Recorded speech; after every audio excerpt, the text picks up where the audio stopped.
You know that feeling when you're asked to sell candy bars or cookie dough for a fundraiser? We've all been there. Well, today, we're going to deconstruct the sales pitch for a product called Alive Coffee, which is trying to completely upend that whole experience. We're going to look at their strategy, how they identify a problem, position their solution, and try to redefine what community fundraising can even be. So right out of the gate, the pitch hits you with a hook that connects with a super common pain point. I mean, who hasn't felt this? This is such a classic sales move. You start with a problem the audience already knows and probably dislikes. By tapping into that exhaustion with junk food fundraisers, they get you nodding along immediately. And then, boom, right after setting up the problem, they pivot with this question. This is the heart of their entire strategy, right here. They're reframing a fundraising chore into a personal choice for wellness. It's a really clever move that instantly shoves their product into a whole different category. Okay, so before they can really sell you on their new idea, they have to make the old way seem, well, pretty terrible. Let's break down how they paint this picture of the old problem with traditional fundraising. So they break it down into 4 main issues. You've got the low-value, sugary stuff that just doesn't vibe with today's health-conscious world. But honestly, the most important point here is that last one. These are almost always one-time sales. That's the trap. And they're about to offer a way out. All right, so with the problem clearly defined, the pitch brings in its hero. And listen to the language they use. It's not just another fundraiser. It's a lifestyle upgrade. This is where they start to build their solution. So what exactly is Alive Coffee? The pitch defines it as a premium, healthy latte. But check out the specific words they use. Energy, focus, wellness. See? They're not just selling a drink. They're selling a feeling, a set of real benefits.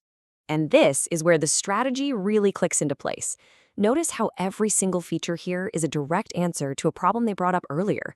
It's the anti-junk food fundraiser. No sugar, no cream, takes a shot at the candy bars, and those functional wellness benefits elevate it from just a product to a desirable health item. Then they do something pretty smart. They strategically drop the names of the companies behind it. By linking Alive Coffee to this bigger ecosystem of wellness and finance brands, they're building instant credibility. This isn't some small startup. It's presented as a product with serious corporate backing. Okay, so the product sounds interesting, for sure. But how does it actually raise money? The pitch now shifts gears from the what to the how. And this is where the model really breaks away from tradition. Look how simple they make this sound. 4 easy steps. Partner, share, purchase, earn. At its core, it's a digital, direct-to-consumer referral system. It's modern, it's clean, and it's really easy for anyone to grasp.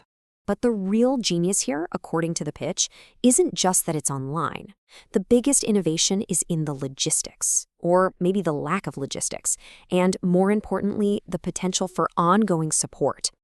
And this is the practical payoff. Think about it. No inventory to manage, no handling cash, no garage filled to the brim with boxes of stuff. Everything just ships directly to the customer. But the real game changer? That last point. Your group earns from your network's ongoing activity.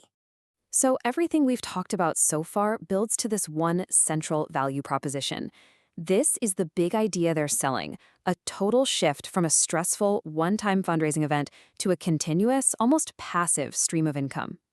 You just can't miss the point when they lay it out side by side like this, right? On one side, you've got the old way, temporary sales of unhealthy products that are a huge logistical headache.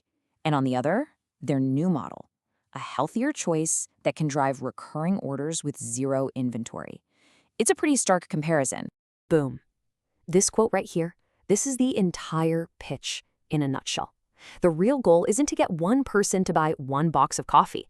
It's to convert a supporter's daily coffee habit into a permanent donation stream for the organization. That's the holy grail, right? Passive long-term revenue. So who is this actually for? Who's the ideal customer for this whole model? Well, the pitch is very clear about its target audience.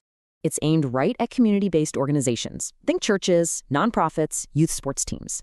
These groups are a perfect fit because they have 2 things in spades: a constant, real need for funding, and a passionate, built-in network of supporters who are ready to get involved. And this is how they close it out on this really powerful, emotionally charged line. It's a great 2-part punch. Tasting is believing is the simple, direct call to action. Just try the product. And purpose deserves better. That's the emotional hook that ties it all back to the organization's noble mission.